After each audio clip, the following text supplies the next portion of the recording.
Bayangin, aplikasi hijau yang selama ini jadi andalan kita, sebentar lagi bakal berubah warna. Grab dikabarkan akan mengakuisisi Gojek. Pertanyaannya, bukan cuma soal bisnis, tapi apakah Indonesia benar-benar rugi kalau ini terjadi? Sekilas ini cuma urusan bisnis, tapi faktanya, Gojek itu karya anak bangsa. Grab berbasis di Singapura. Kalau akuisisi terjadi, artinya aset digital besar Indonesia berpindah tangan ke luar negeri. Tapi di sisi lain, banyak investor Gojek juga dari luar negeri. Layanan dan efisiensi bisa jadi meningkat. Jadi ini bukan soal nasionalisme buta, tapi soal strategi ekonomi digital bangsa. Let's talk about it. Are you ready?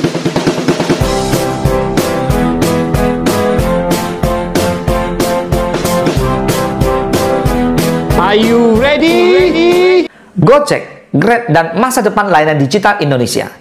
Ini 5 dampak penting yang harus kamu tahu. 5 tips pada dampak dan kerugian potensial jika Grab akuisisi Gojek. Tips pertama, kehilangan kendali atas aset strategis digital. Gojek bukan sekedar aplikasi, ini ekosistem. Transportasi, logistik, keuangan, UMKM. Kalau Grab mengakuisisi, otomatis kepemilikan data pengguna, perilaku transaksi, hingga sistem pembayaran bisa dikendalikan pihak asing. Di era digital, data adalah kekuatan. Dan kalau data rakyat Indonesia dikuasai di luar negeri, kita kehilangan kendali. Tips kedua, turunnya kemandirian ekonomi digital nasional.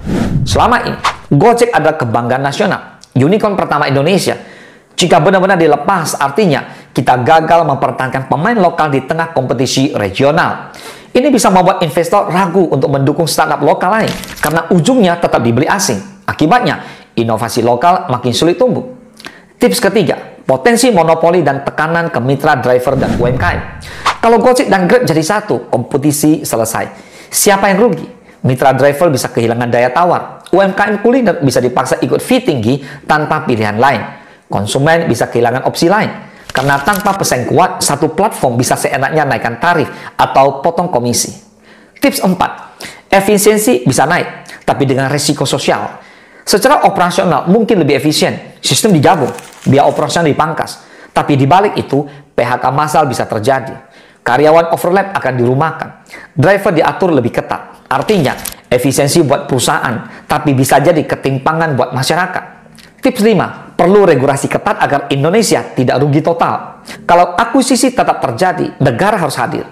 Regulasi harus mengatur soal data, hak mitra, dan persaingan sehat. Pemerintah bisa minta Grab tetap berkantor pusat di Indonesia dan pastikan sebagian kepemilikan tetap ada di tangan anak bangsa. Ingat, ini bukan anti asing, tapi pro masa depan digital Indonesia. Dalam dunia bisnis, akuisisi itu hal biasa. Tapi di era digital, yang dijual bukan hanya perusahaan, tapi kendali atas sistem ekonomi masa depan. Kalau kita tidak peduli sekarang, nanti kita cuma jadi penonton di negeri sendiri. Semoga bermanfaat. Salam sukses, dahsyat.